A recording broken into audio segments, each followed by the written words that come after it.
ഞാൻ doctor Mithula Sathyan, best dental clinic Elamakkara. ഇന്ന് നമ്മൾ ഫോൾട്ടി ക്രൗൺസിനെ പറ്റിയാണ് പറയുന്നത്. എന്താണ് ഫോൾട്ടി ക്രൗൺസ്?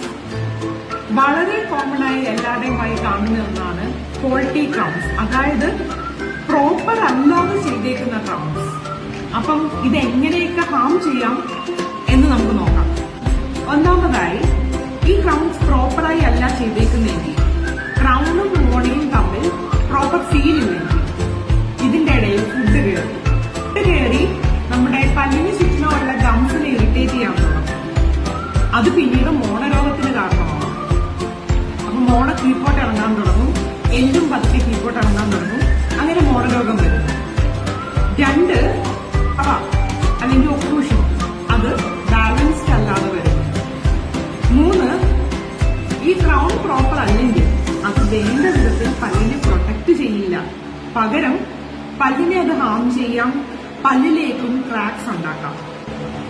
പിന്നെ ഇതിൽ മെറ്റൽ ഇൻക്ലൂഡ് ചെയ്തിട്ടുണ്ടെങ്കിൽ ആ മെറ്റൽ ചിലപ്പോ ലീക്കേജ് വന്നിട്ട് നമ്മുടെ പല്ലിന്റെ മോണയൊക്കെ അത് പല രീതിയിൽ ഇറിറ്റേറ്റ് ചെയ്യാം, നെർവ് ഇറിറ്റേഷനും ഒക്കെ ഉണ്ടാക്കാം.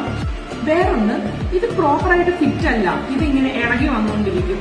ചിലപ്പം നമ്മൾ തന്നെ തിരിച്ചത് വെച്ചു കൊടുക്കും, പിന്നെ ഇത് ഇളകി വന്നുകൊണ്ടിരിക്കും. അങ്ങനെ പ്രോപ്പർ ഫിറ്റ് അല്ലാത്ത ക്രൗണിന്റെ ഇടയിൽ ഫുഡ് കയറി പിന്നെയും പല്ലിന് കേടായിക്കൊണ്ടിരിക്കാം. 2, അതൊരു സ്റ്റോർ ഹൗസ് ഓഫ് ബാക്ടീരിയ ആയിട്ടും ആക്ട് ചെയ്യാം.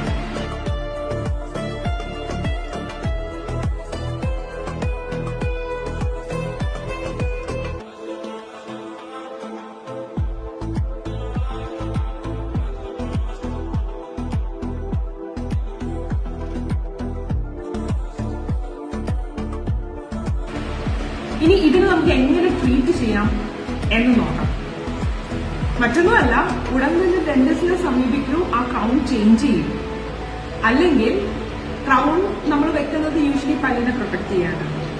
അതിന് പകരം അത് പല്ലിനെയും മോണയെയും ഡിസ്ട്രോയ് ചെയ്തുകൊണ്ടിരിക്കും.